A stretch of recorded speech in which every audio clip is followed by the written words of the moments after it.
Se debe determinar el mayor de tres números pares consecutivos y se tienen las siguientes informaciones.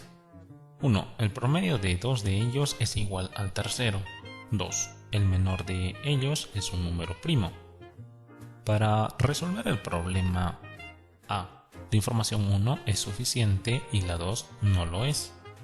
B, la información 2 es suficiente y la 1 no lo es. C, es necesario utilizar 1 y 2 conjuntamente. D, cada uno de los datos por separado es suficiente.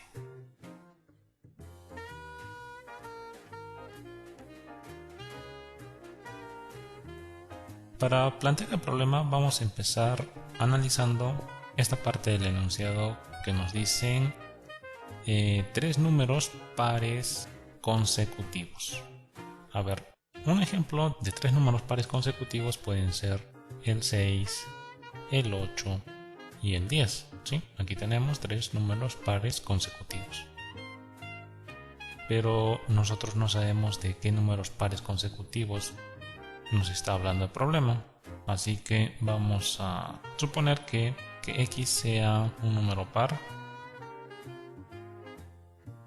Entonces dense cuenta que para obtener el número par consecutivo se agrega 2 al anterior, y algo parecido para obtener el número par anterior hay que restar 2 al número par actual. Entonces, tres números pares consecutivos se pueden escribir de la siguiente manera. Si x es nuestro número par central, pues el siguiente consecutivo sería x más 2 y el número par anterior sería x menos 2. Y aquí tenemos entonces nuestros tres números pares consecutivos representados de manera general. Lo que nos dice el problema es que se debe determinar el mayor de esos tres números pares consecutivos. En este caso tendríamos que determinar cuánto vale x más 2. Sería el mayor de los tres números pares. Entonces, para saber este valor tenemos que determinar el valor de x. Bien, vamos a empezar analizando la información 1. Nos dicen que el promedio de dos de ellos es igual al tercero. Entonces nos preguntamos lo siguiente: si sabiendo esta información podemos determinar en nuestro caso el valor de x. A ver, vamos a plantear lo que nos dice el enunciado. Nos dice que el promedio de dos de ellos es igual al tercero. Entonces, a ver, vamos a interpretar esa parte del enunciado con el ejemplo que tenemos aquí. Si nosotros queremos promediar dos números y obtener el otro número par, pues la única forma de que se obtenga sería promediando los extremos. Recuerden que para sacar el promedio de dos números simplemente se suman los números y se divide entre 2. 6 más 10 sería 16, entre 2 sería 8. Y observen que al hacer el promedio de los números extremos se obtiene el número central. Y esa información, como vemos, es algo general porque siempre se va a cumplir para cualquier terna de pares consecutivos. Por decir, pongamos otro ejemplo, digamos los números 10, 12 y 14.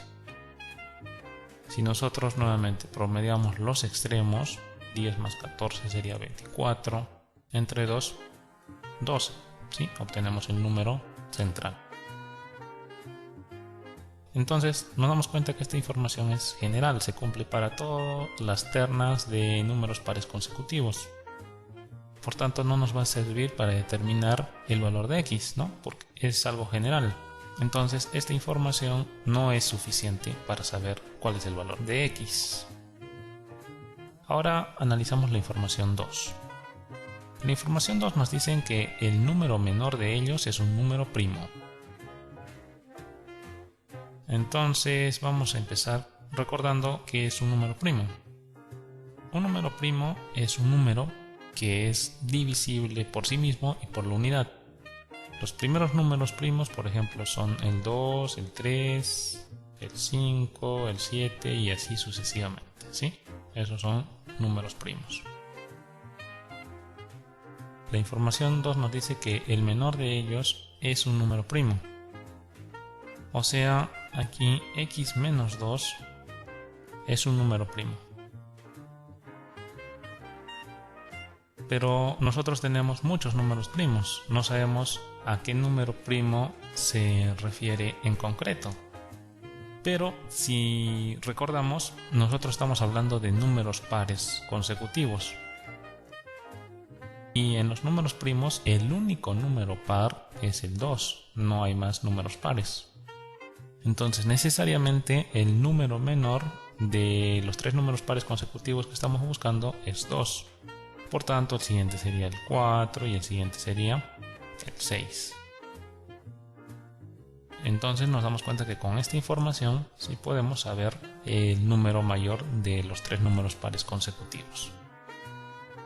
Entonces la respuesta correcta sería la opción en que nos dice que la información 2 es suficiente y la 1 no lo es.